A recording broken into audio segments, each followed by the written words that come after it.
And it seems again, after the first meeting with Putin in Alaska, he was only emboldened on the battlefield, becoming even more vicious in Ukraine. And President Trump has now dangled the options of arming Ukraine with Tomahawk missiles, which could strike further into Russia. Yes, this appears to have piqued the interest of Putin, prompting him to call President Trump and to call for an additional meeting. What was your assessment of sort of the fallout of this meeting? We often expect President Trump to come out and be quite bombastic after this meeting. I thought it was quite interesting that no one's really saying whether Tomahawk missiles have been committed or not. So what did you make of it?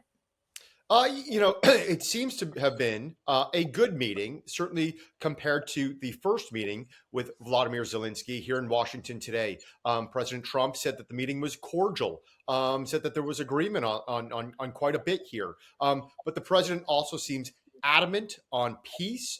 And while that is admirable, it is still unclear if that is Vladimir Putin's position. So again, a healthy conversation here. Things directionally are good in terms of people talking, yet we measure in outcomes, and that is still very unclear.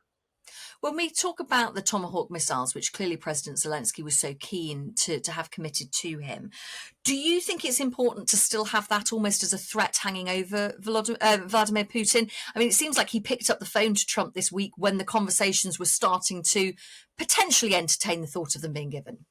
Yeah, it seems that might be correct. It's always been a question of how do you get leverage over Putin? And that is a challenge, whether it is diplomatic or military might. And it seems, again, after the first meeting with Putin in Alaska, he was only emboldened on the battlefield, becoming even more vicious in Ukraine. And President Trump has now dangled the options of arming Ukraine with Tomahawk missiles, which could strike further into Russia. Yes, this appears to have piqued the interest of Putin, prompting him to call President Trump and to call for an additional meeting. So we will see what happens. The president continues to try to be a referee, play the role of a mediator, yet he cannot be played by Vladimir Putin.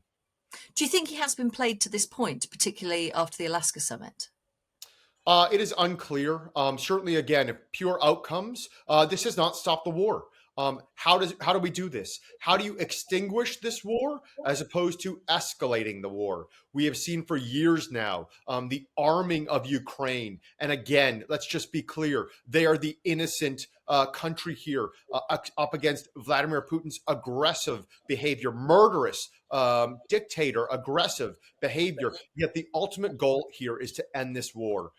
So how you do that, most people think it will be done through diplomatic methods of bringing Putin to the table, of taming him and ending the war. Yet there's also an option of further encroachment, of continuing this war and arming Ukraine, which again may strengthen their hand, yet it is unclear if this will actually end the war.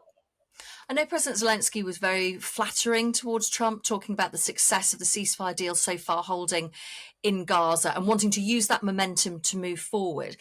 It's very clear what the leverage is that Trump has over Benjamin Netanyahu, you know, the threat of potentially saying, well, we won't give you weapons unless you do as we're saying.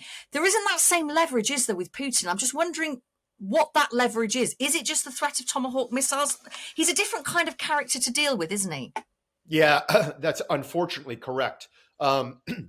You've had President Trump try to lean in on his personal relationship with Vladimir Putin. You've seen talks.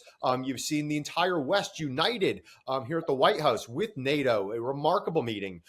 You've even seen President Trump using the threat of tariffs, specifically with India, and saying to cease buying this dirty Russian oil, this bloody Russian oil that fuels this war, trying to put further sanctions on, again, even the EU purchasing the oil, maybe going after China.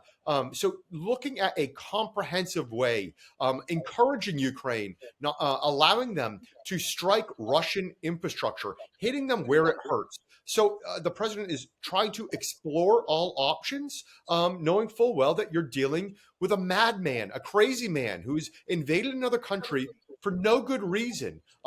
Again, how do you end this war continues to be a challenge, not just for the previous president, but now the same for President Trump. You know Donald Trump well.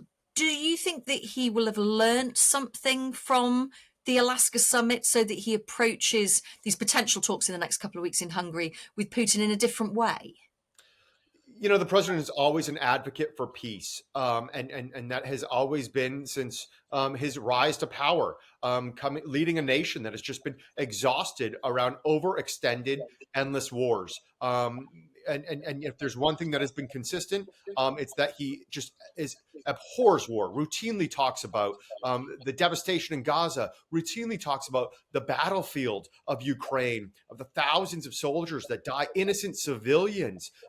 Again, this goes back to him opposing the Iraq War, talking about the civilian casualties there. So he's a force for peace. But how do you do that has always been the question. And leaning in on Putin on all different ways, because he is such an outsider, there is something of leverage there. But again, it has to be utilized. And he seems to be trying to his best. But sometimes at your best, you're only 100% in control of 50% of the conversation. Of course, Trump famously said he thought he could end the war in 24 hours. I mean, the reality is clearly a lot more painful than that. Critics of Donald Trump fear that he will almost get bored. He won't stay engaged if this takes months, maybe years. You know him. Do you think that he will stay the course and will stay engaged in this? Or will there come a point where he says, do you know what? I'm done with this. I'm going to go and try and end a war somewhere else? Unclear. I think he has changed the dynamics of this, which was, a notion of endless money and endless arms and weapon sales to Ukraine, to now saying we will happily sell, NATO and Europe these weapons. If this is Europe's war, and if they have been, concerned, then they should have some cost sharing, some burden sharing.